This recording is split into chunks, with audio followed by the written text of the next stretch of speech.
تو بهار سال 61 در شهر سرسبز تالش پسری به دنیا اومد که اسمش رو یاسر گذاشتن. البته آقا یاسر قصه ما بیشتر دوران کودکیش رو در تهران و محله‌های ناصر خسرو، اکباتان و شمشیری سپری کرد. یاسر در نوجوانی به کشتی علاقه‌مند میشه و مدتی هم به صورت جدی این ورزش رو دنبال میکنه، اما به مرور کنارش میذاره چون احساس میکنه اون چیزی که واقعا میخواد نیست. پدرش یعنی آقای بختیاری یه تاجر موفق و البته قهرمان و حامی همیشگی یاسره. یکی از دلایلش هم کادویی بود که از آلمان براش آورد، یعنی آلبوم توپاک. این آلبوم دریچه‌ای بود برای ورود یاسر به دنیای موسیقی رپ و هیپ هاپ، اما مسیر آسون نبود، پر از فراز و نشیب که یکی از تلخ‌ترین و تاریک‌ترین هاش هم در 18 سالگیش اتفاق افتاد، روزی که اون پدرش و تکیه گاهش رو از دست داد. اما با این وجود شخصیت جنگجوی یاسر بهش اجازه تسلیم شدن رو نداد و اون عزمش رو جزم کرد تا با پیشرفتش به پدرش ادای احترام کنه. یاسر بچه بزرگ خانواده بود و حالا مسئولیت‌های زیادی رو روی دوشش حس می‌کرد که اونم خیلی سریع برای تأمین و کمک به خانواده دست به کار شد و شبا با پیکانش مسافرکشی می‌کرد و روزا هم در شرکت عموش سخت تلاش می‌کرد و به خاطر کار حتی مجبور شد قید تحصیل و دانشگاه رو هم بزنه. اما عشق دیرینه و بزرگش رو هم فراموش نکرده بود. در دل تمام سختی‌ها و خستگی‌ها رویای رپ و خوانندگی اون نور امیدی بود که بهش انگیزه ادامه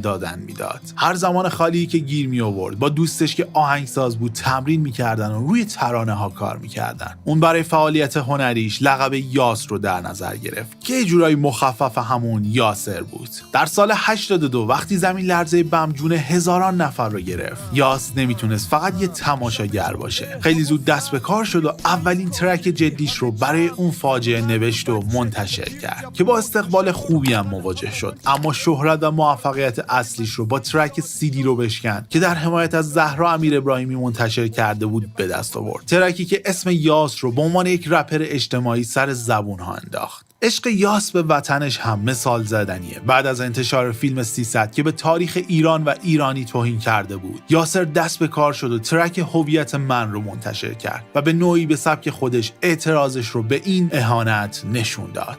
در اوج موفقیت مدتی هم یاسر سعی کرد برای ترکاش مجوز بگیره که بتونه به صورت رسمی کاراشو منتشر کنه و توی ایران کنسرت برگزار کنه، اما در نهایت نتونست خودش رو قانع کنه که سانسور شعرها و حرفاش رو بپذیره و ترجیح داد فعالیتش زیرزمینی باقی بمونه، اما همه کارهاش رو آزاد و بدون سانسور اونطوری که خودش دوست داره منتشر کنه. یاسر با قدرت در دل سختی‌ها و مشکلاتی که پیش روش بودن ادامه داد. حتی به آمریکا رفت و به عنوان نماینده رپ فارس چندین کنسرت برگزار کرد و حتی با بزرگان هیپ هاپ مثل تک 9 همکاری کرد و نشون داد که رپ فارسی هم میتونه روی استیج های جهانی شنیده بشه. در تمام این سالها تفاوت بزرگ یاس با خیلی از رپرهای دیگه در این بوده که مضمون شعرهاش دردهای مردمش بودن: فقر، جنگ، اعتیاد و ترویج میهن پرستی، و اینکه اون همیشه تمام سعیش رو کرده از ادبیات اصیل فارسی بدون به کار بردن الفاظ رکیک استفاده کنه. به نوعی یاس شخصیتی که رپ فارسی رو وارد خانواده ها کرده. همین موضوعی که اون رو تبدیل به یه هنرمند محبوب مردمی کرده. شخصیتی انسان دوست که از هر فرصتی هم برای کمک به خیریه ها و انسان های نیازمند استفاده میکنه و اثبات کرده که فقط یه صدا نیست و در عمل هم دست هر کسی که در توانش هستش رو میگیره. در بهار سال 1401 یاس با انتشار ترک سیاسی اعتراضی 12 دقیقه‌ایش بیم یه بار دیگه اثبات کرد که کماکان یکی از بهترین های رپ